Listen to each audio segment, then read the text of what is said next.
من صفاتهم أيضا وخصائصهم في هذا المقام المتعلق بالمنهج أنهم يتولون ولي الأمر الذي والله جل وعلا أمرهم، ويدعون لهم بالصلاح والمعافاة، ويعينونهم على الخير ولا يعينونهم على الشر،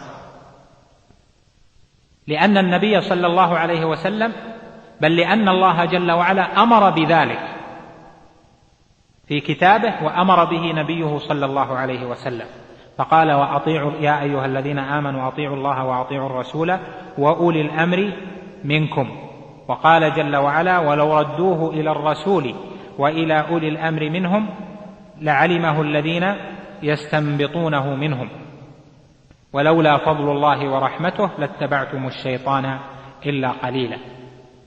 ويؤمنون بقول النبي صلى الله عليه وسلم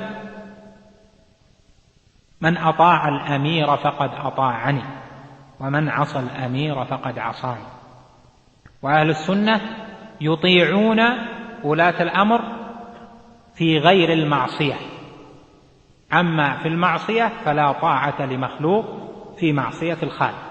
وقولهم في غير معصية يشمل مسألتين: المسألة الأولى أنهم يطيعونهم فيما فيه طاعة لله جل وعلا، يعني أمروا بالصلاة فإننا نطيعهم طاعة لله جل وعلا ثم طاعة لولي الأمر. أمروا بأداء الزكاة لا يفر المسلم منها بل يطيع الله جل وعلا ثم يطيع ولي الأمر. أمروا بالجهاد فإن الجهاد مع كل بر وفاجر من ولاة الأمور، وهكذا.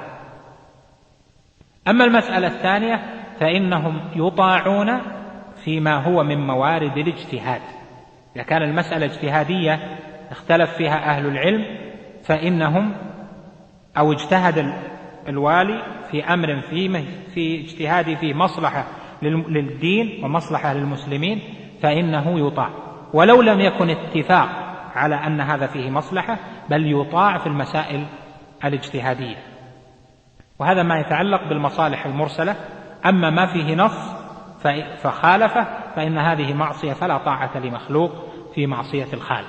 وهذه هي التي بينها عليه الصلاة والسلام في قوله إنما الطاعة في المعروف، يعني فيما عرفت الطاعة فيه في كتاب الله وسنة رسوله صلى الله عليه وسلم. في الأمر بالمعروف، وهنا خالف في طاعة ولاة الأمور الخوارج فخرجوا على عثمان. ويقول شيخ الإسلام ابن تيمية لما رد على الشيعة في كتابه منهاج أهل السنة قال وما من أحد خرج على ولي الأمر إلا وله تشبث ببعض التأويل الذي له فيه حق. يعني ما يمكن واحد يعني يكون الولي الأمر كامل ثم يخرج عليه، لا يكون هذا شيء آخر. لكن يكون ولي الأمر كامل لا نقص فيه ويخرج عليه، هذا إنما يخرج الذين يخرجون لأجل مخالفة أو مخالفات رأوها. يقول وهكذا كان الذين خرجوا على عثمان رضي الله عنه خليفة الراشد فإنهم تشبثوا بمسائل أخذوها عليه في تصرفه في بعض الأموال وفي تعيينه لبعض قرابته، وأرادوا الحق ظاهرا والمال أرادوه باطنا أو نحو كلامه رحمه الله. يعني أن المسألة اختلطت في الرغبة في الدنيا والرغبة في الآخرة، فنقدوا وخرجوا ولم يطيعوا لأجل دخول هذه في هذه. والله جل وعلا حسيب كل عبد على نفسه.